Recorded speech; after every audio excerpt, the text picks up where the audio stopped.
Ang mensahe mga kaidol mo, lalagay ko na lang dito yung mensahe na nasa yung mga kaidol yung mensahe.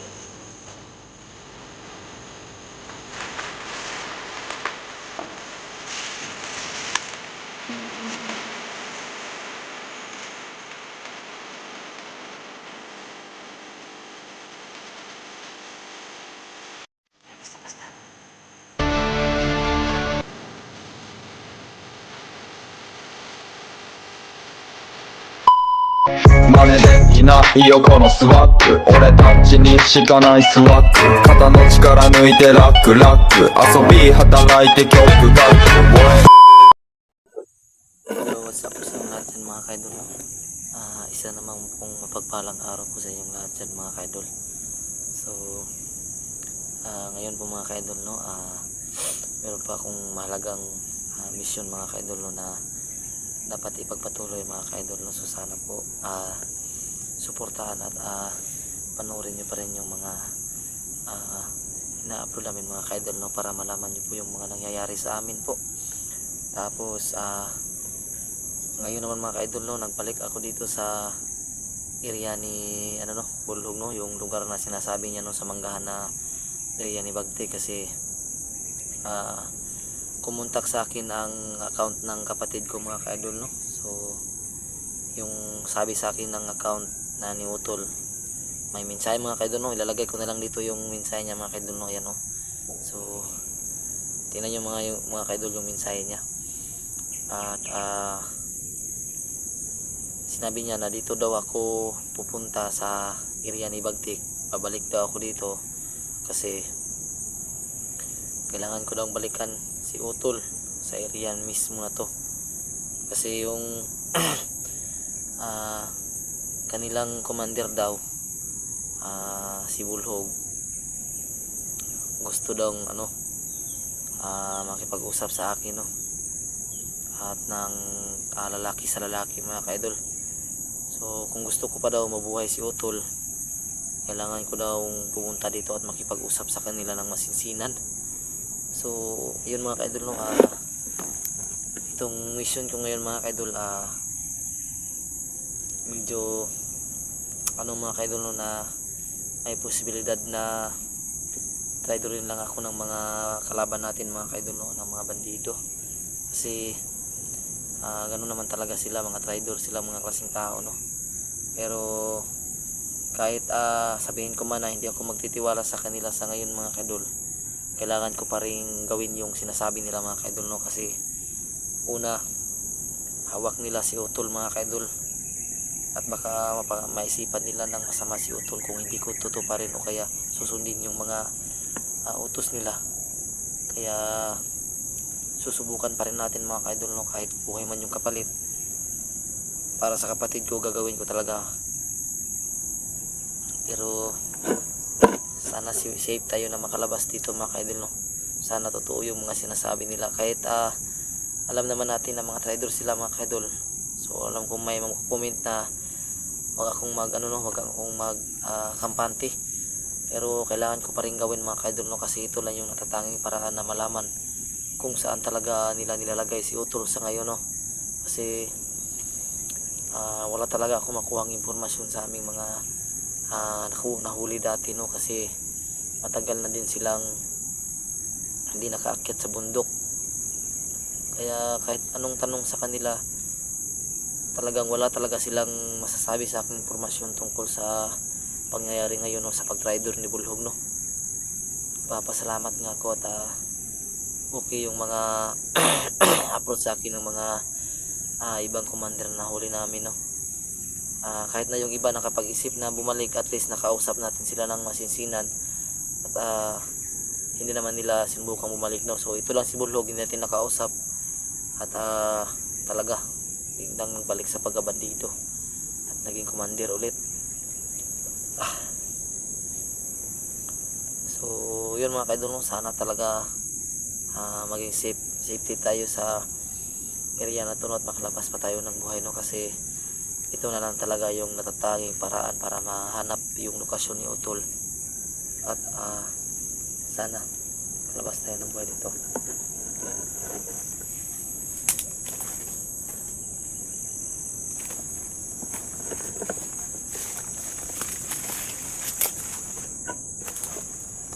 So dati pa rin tong area ni ano mga kaidol, no, yung huli kong pinuntahan nito yun. Ito yung lugar na pinuntahan ko dati. Kaya ito yung lugar na sinasabi nila, kaya bumalik ako mga kaidol, no. Pero hindi pa rin tayo magiging kampante sa lugar na ito mga kaidol, no, kasi mga traidor yung mga kalaban natin. Pero talagang ulitin ko sa inyo, no, susubukan ko talagang puntahan dito kasi baka totoo yung sinasabi nila na nandito si Utol at makipag-usap sila sa akin para matulukan na yung mga pangyayari mga kaidol, no. So super, nandito na tayo mga kaidol sa mismong lugar. So ang sabi sa akin ng nag-message, ano daw mga kaidol, no, magpapasundo daw ako dito ng tauhan niya. Kukunin daw ako ng tauhan niya dito. Hintayin ko lang daw sa bandang ulihan ng Manggahan. Kaya magmamasid muna tayo dito mga kaidol, no, kung ano yung mga pangyayari sa area na to, no. Hindi tayo magiging kampante ano yung mga ano dito, kasi mag-isa lang tayo sa ngayon mga kaidol, no, kasi busy din yung mga kasama natin sa kanilang mga misyon, no. Lalo na yung team leader namin, no, na palagi silang binibisita ng mga kalaban. Mabuti na lang at nahuli nila yung isa. Kaya hindi muna tayo makahingi ng tulong sa kanila, no, kasi meron din silang mga misyon, no. Hindi nila pwedeng yung isakripisyo yung pamilya nila, kasi alam ng mga kalaban ngayon yung lokasyon ni 69. Kaya dapat lang natin, no, na hindi muna sila makatulong kasi kailangan nilang bantayan yung kanilang pamilya. So ngayon mga kaidol, magmasid muna tayo dito. Maghintay lang daw ako dito, sabi niyang nakausap ko sa cellphone. At may darating daw dito na isang tao na susundo sa akin, no. So matatawag natin ang mission na to mga kaidol is peace talk, no. Gusto makipag-usap ng masinsinan sa atin ng kanilang commander, no. Kaya subukan natin mangyari sa atin mga kaidol, no. Kung may upload ko man tong YouTube na videos na sa YouTube yung videos na to sa YouTube mga kaidol, ibig sabihin nun buhay pa ako, no. Kaya huwag kayong mag-alala mga kaidol. Pero pag hindi na ako makapag-upload, kayo na yung bahalang humingi sa mga kasamahan ko ng tulong mga kaidol.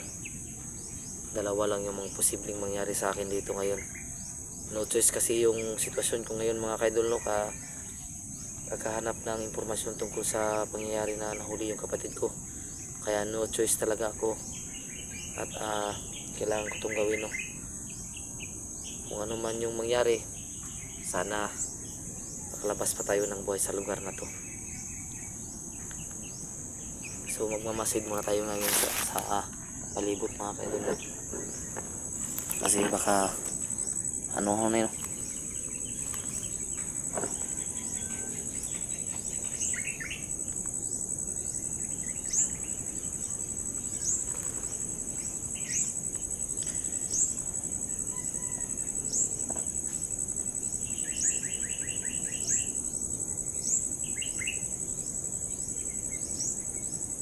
So sa nakikita ko sa libot mga kaidol, sobrang tahimik at hindi tayo magiging kampante, no, kasi iba din gumalaw yung mga kalaban natin, no. Meron din silang estilo ng paggalaw na hindi natin basta-basta malalaman, no. Kaya kailangan natin maging alerto sa mga posibleng mangyari, no.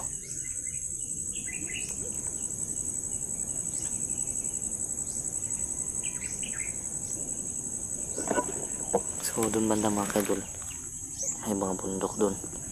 Tapos doon naman yung payag, yung kubo-kubo ni Bagtik dati, no? So yun yung area na sinasabi ni Commander Burlog.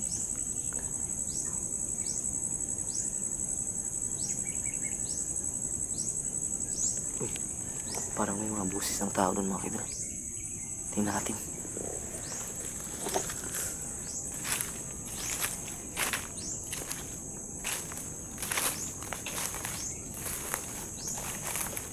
may mga bahay para dito sa kabilang bundok mga kaidol, pero hindi natin alam kung ano, kung may mga ano ba dito, no, tao na ano tawag doon, no, civilian.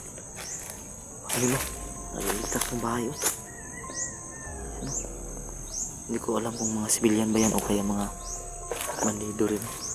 Kaya tingnan natin. Hindi ko alam kung saan ako maghintay, pero hindi mo na ako basta-basta sumugod, kasi ayos sumugod tayo dun. Wala mga kailog, no? Spirit lang yung sa mga mangyayari sa atin, no? Ayun, no?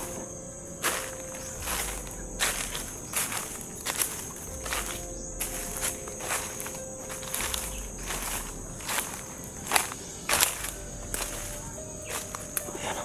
Ayun.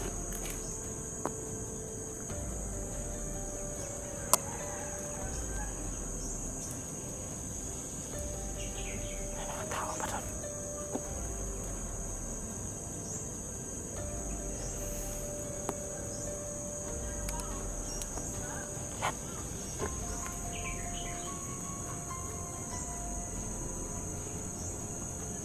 Ang laki ng boses.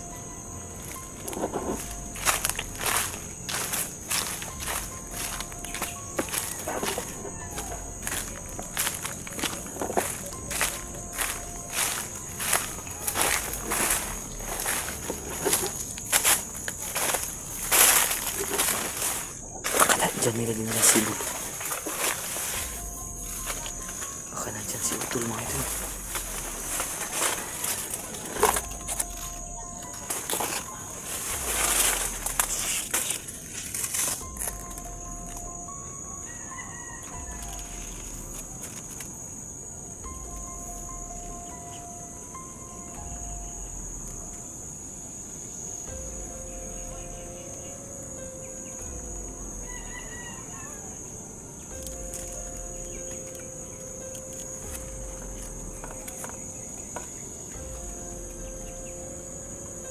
Hindi tayo maging kapantino, baka may sniper sila mga idol. Mukhang mga sibilyan lang. Mukhang mga sibilyan lang yan mga idol, no? Wala namang mga dalang barelo. Dito yung nakaano yung mukha. Mukhang mga sibilyan lang yung nakatira, pero ano ng mga bandido, hawak ng mga bandido yung mga sibilyan na yan, kaya huwag natin silang pakialaman. Baka ba ano pa tayo dyan, no?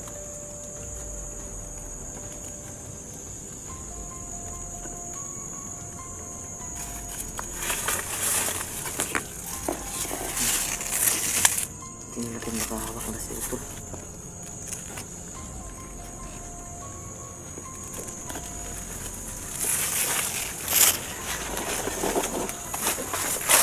Mukhang mga sibilyan lang yan mga kapatid.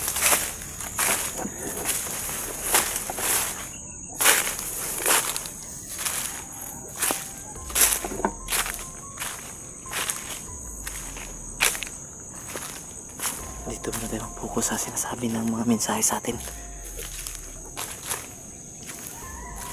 Wala namang mga dalang baril yung mga tao doon, kaya duda ko mga sibilyan lang yun. Ngayon yung oras na sinasabi nila, pero bakit wala pa rin tao na ano sa atin, no? Tingnan natin.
Yan na siguro yung inutusan ni Bulong mga idol.